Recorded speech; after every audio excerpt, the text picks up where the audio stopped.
my fellow Americans, and the people who brought me the dance, Delawareans. I see my buddy Senator Tom Carper down there, and I think Senator Coons is there, and I think the governor's around. Is that Ruth Ann?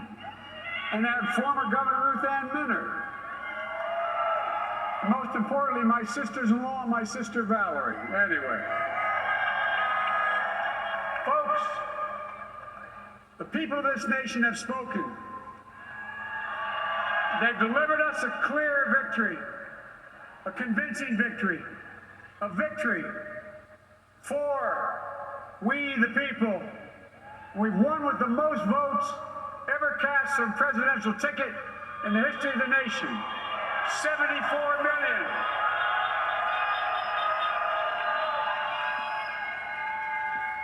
What I must admit has surprised me. Tonight, we're seeing all over this nation, all cities and all parts of the country, indeed across the world, an outpouring of joy, of hope, renewed faith in tomorrow, bring a better day. And I'm humbled by the trust and confidence you placed in me. I pledge to be a president who seeks not to divide, but unify. Who doesn't see red states and blue states, only sees the United States. And work with all my heart, with the confidence of the whole people, to win the confidence of all of you. And for that is what America, I believe, is about. It's about people. And that's what our administration will be all about. I sought this office to restore the soul of America, to rebuild the backbone of this nation, the middle class, and to make America respected around the world again. And to unite us here at home. It's the honor of my lifetime that so many millions of Americans have voted for that vision. And now, the work of making that vision is real. It's a task, the task of our time. Folks, as I said many times before, I'm Jill's husband. And I would not be here without her love and tireless support of Jill and my son Hunter and Ashley, my daughter, and all our grandchildren and their spouses and all our family. They're my heart. Jill's a mom, a military mom, an educator. She's dedicated her life to education. But teaching isn't just what she does, it's who she is. For American educators, this is a great day for y'all. You're going to have one of your own in the White House. And Jill's going to make a great First Lady. I'm so proud of her.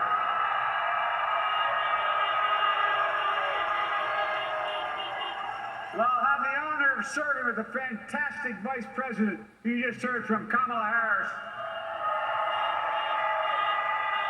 who makes history as the first woman, first black woman, the first woman from South Asian descent, the first daughter of an immigrant ever elected in this country. Don't tell me it's not possible in the United States. It's long overdue. And we're reminded tonight of those who fought so hard for so many years to make this happen. Once again, America's bent the arc of the moral universe more toward justice. Kamala, Doug, like it or not, your family, you become an honorary Biden, there's no way out.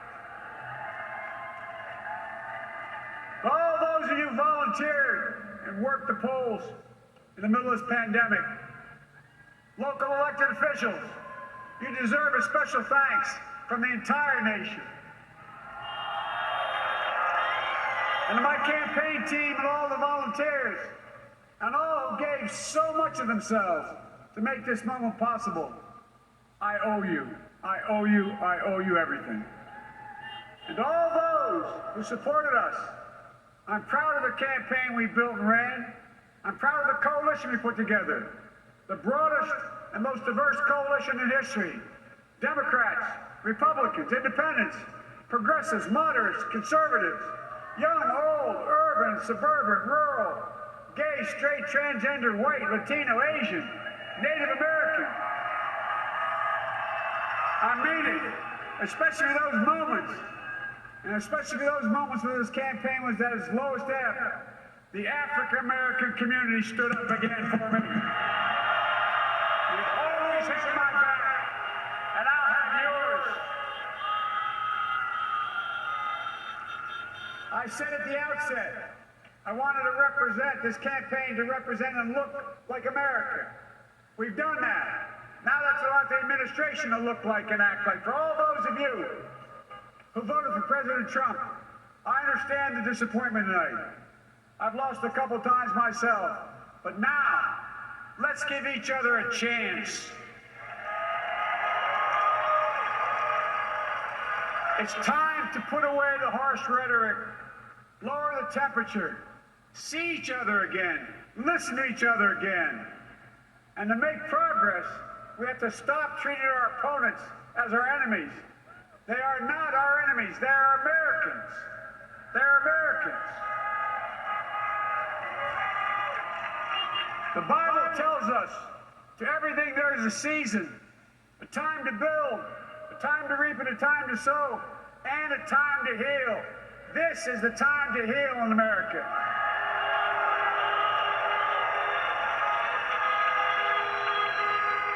Now this campaign is over. What is the will of the people? What is our mandate? I believe it's this. Americans have called upon us to marshal the forces of decency, the forces of fairness, to marshal the forces of science, and the forces of hope in the great battles of our time.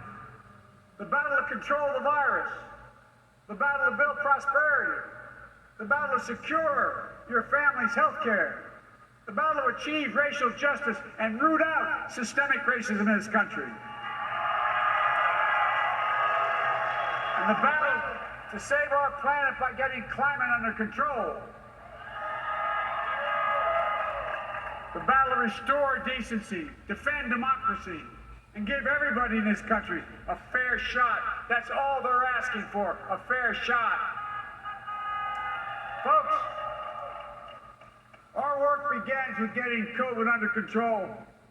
We cannot repair the economy, restore our vitality, or relish life's most precious moments, hugging our grandchildren, our children, our birthdays, weddings, graduations, all the moments that matter most to us until we get it under control. On Monday, I will name a group of leading scientists and experts as transition advisors to help take the Biden-Harris COVID plan and convert it into an action blueprint that will start on January the 20th, 2021. That plan will be built on bedrock science. It will be constructed out of compassion, empathy, and concern. I will spare no effort, none, or any commitment to turn around this pandemic. Folks, I'm a proud Democrat, but I will govern as an American president. I'll work as hard for those who didn't vote for me as those who did. Let this grim era of demonization in America begin to end here and now.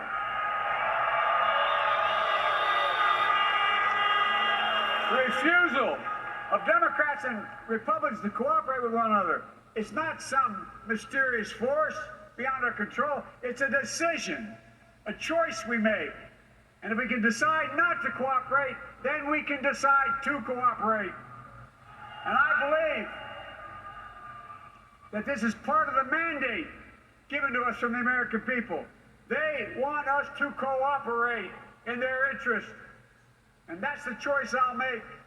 And I'll call on Congress Democrats and Republicans alike, to make that choice with me. The American story is about slow yet steadily widening the opportunities in America. And make no mistake, too many dreams have been deferred for too long. We must make the promise of the country real for everybody, no matter their race, their ethnicity, their faith, their identity, or their disability. Folks, America has always been shaped by inflection points, by moments in time where we've made hard decisions about who we are and what we want to be. Lincoln in 1860, coming to save the Union. FDR in 1932, promising a beleaguered country a new deal. JFK in 1960, pledging a new frontier. And 12 years ago, when Barack Obama made history, he told us, yes, we can. Well, folks, we stand at an inflection point. We have an opportunity to defeat despair, to build a nation of prosperity and purpose. We can do it. I know we can. I've long talked about the battle for the soul of America. We must restore the soul of America. Our nation is shaped by the constant battle between our better angels and our darkest impulses. And what presidents say in this battle matters. It's time for our better angels to prevail. Tonight, the whole world is watching America. And I believe at our best, America is a beacon for the globe.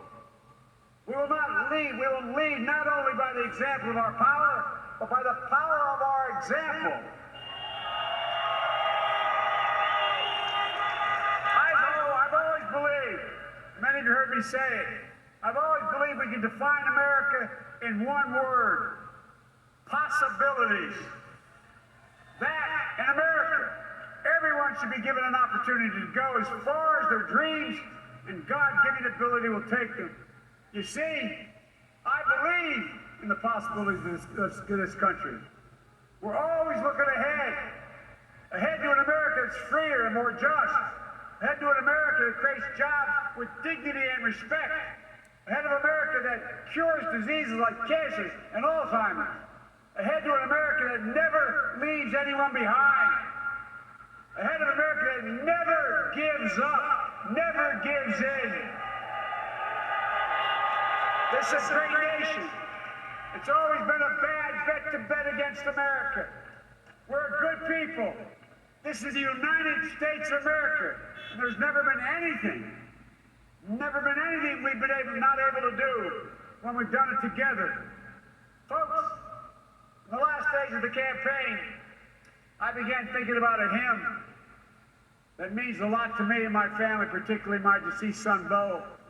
It captures the faith that sustains me, which I believe sustains America. And I hope it can provide some comfort and solace to 230,000 Americans who've lost a loved one to this terrible virus this year. My heart goes out to each and every one of you. Hopefully this hymn gives you solace as well.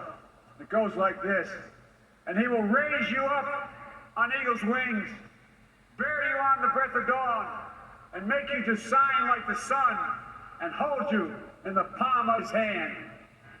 And now together, on eagle's wings, we embark on the work that God and history have called upon us to do, with full hearts and steady hands, with faith in America and in each other, with love of country, a thirst for justice. Let us be the nation that we know we can be, a nation united, a nation strengthened, a nation healed. The United States of America, ladies and gentlemen, there's never been anything we've tried we've not been able to do. So remember, as our grandpapa used to say when I walked out of his home when I was a kid up in Scranton, he said, "Joey, keep the faith." And our grandmother, when she was alive, she yelled, "No, Joey, spread it. Spread the faith. God love you all. May God bless America, and may God protect our church." Thank you, thank you.